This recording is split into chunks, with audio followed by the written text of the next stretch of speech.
Hi, Dad. Hey, Russ. How you doing? Excellent. How are you? I'm doing great. Are you ready to know everything? Yes, I am. Okay, let's do it.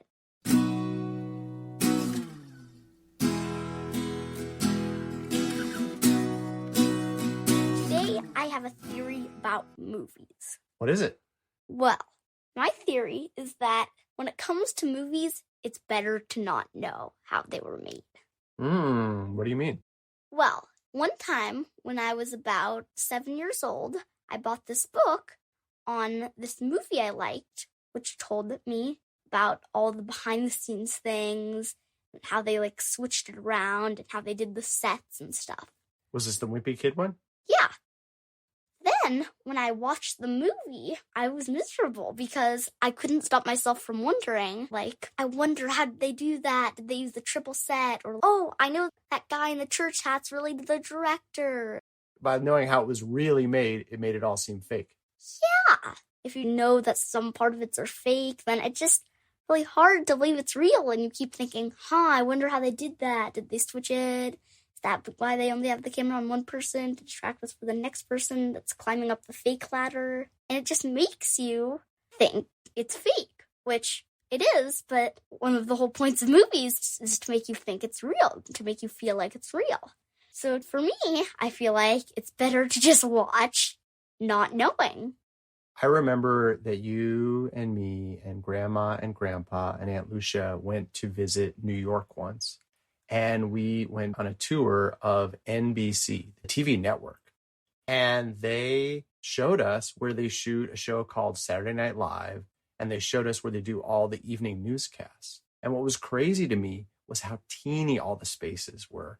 The place where they shoot, the NBC News, the main desk where the world learns what's happening in the world, is smaller than your bedroom, isn't it? Yeah. You remember sitting in the desk? Yeah. And all around it are these cameras in this teeny space that's hardly bigger than a phone booth. Yes, it's crazy. Saturday Night Live, same thing. It's not any bigger than the stage at a middle school. It's got to fit in a little room in a big office building in the middle of a tightly packed city. Yeah, I could only do 2 cartwheels across it. I remember that very well.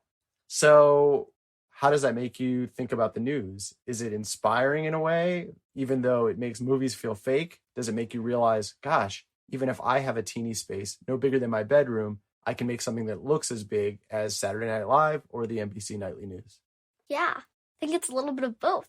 One, it's like, what? How is this possible? You can only do 2 cartwheels off the stage. Another, it's like, wow, I could shoot this from my room. So I think it's a little bit of both. Excellent. So I guess the lesson I'm taking is if it's a story, like in a movie, better not to know. If it's a show that's real, like the news, maybe it's okay to go behind the scenes. Yeah, exactly.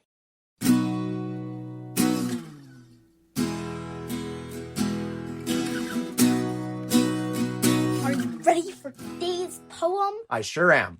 Okay, it's called Elk Thirst by Heather Cahoon. Elk Thirst. Yellow fields thirst. Dryness lifts the blue and greens from trees that grow in uneven rows along the flathead's angry pace. Shallow water follows, the route it has for centuries, wrapping along cliffs, rocks that climb into the sky, sharp edges, softened by water that forever slides across these walls as it flows to urgent falls. Here it plummets and dives deep. Rocks and sticks turn bleak eyes away. Brook trout swim fast and leave streaks. The sun reflects in silver scales, by day, at night passion. Strong colors eat the sky.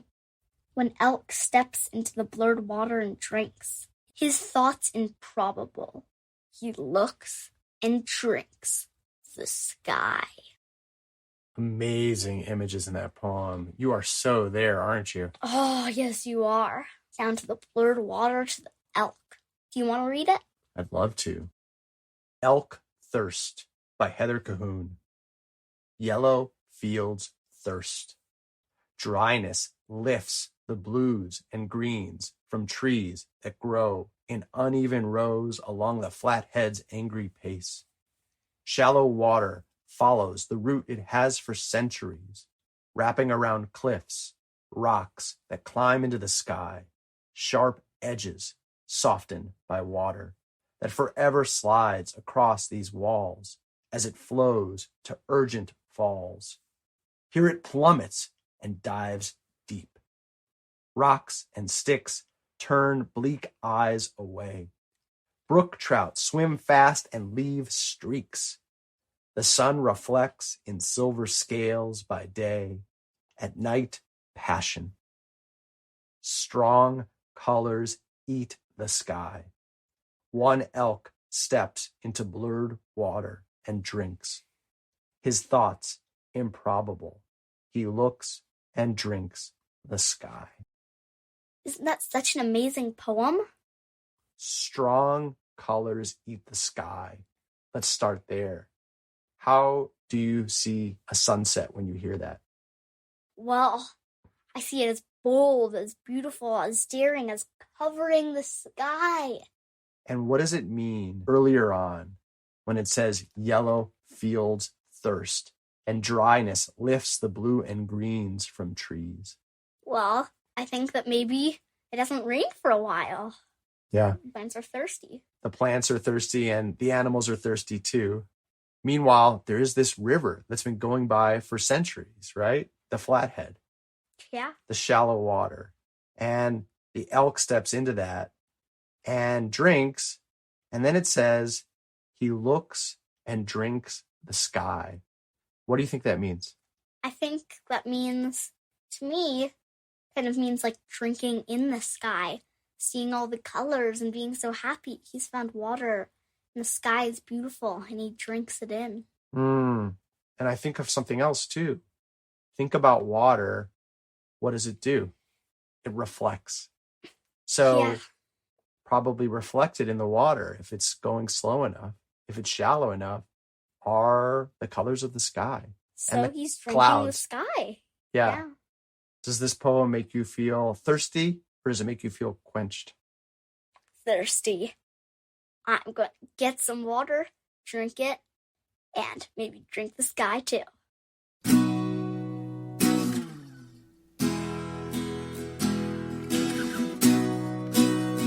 Last segment of the show.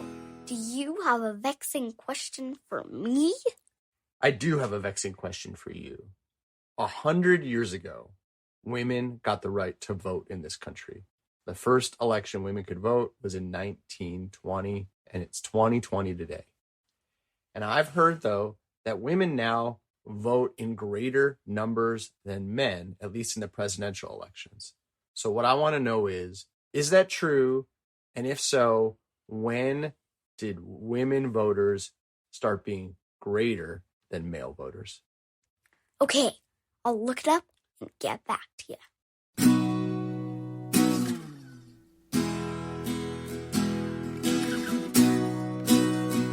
Hey, I'm back and I've got the answer to your question. Excellent. In 2016, 63.3% of voting age women voted, and 59.3% of voting age men voted. So that means that more women did indeed vote in the presidential election.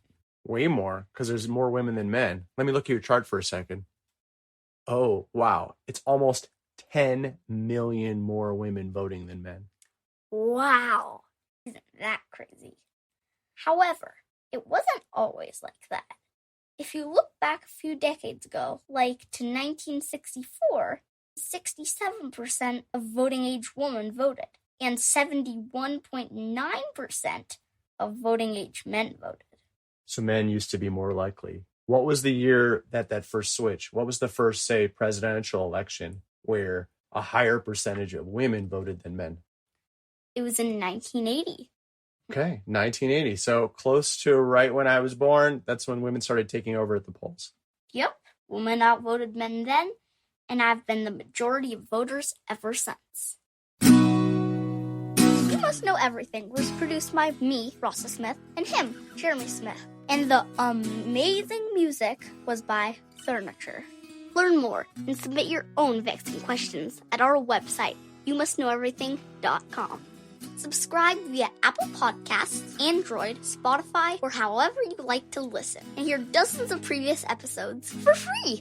Please rate, review, and share the show. And please tune in next time for everything you need to know.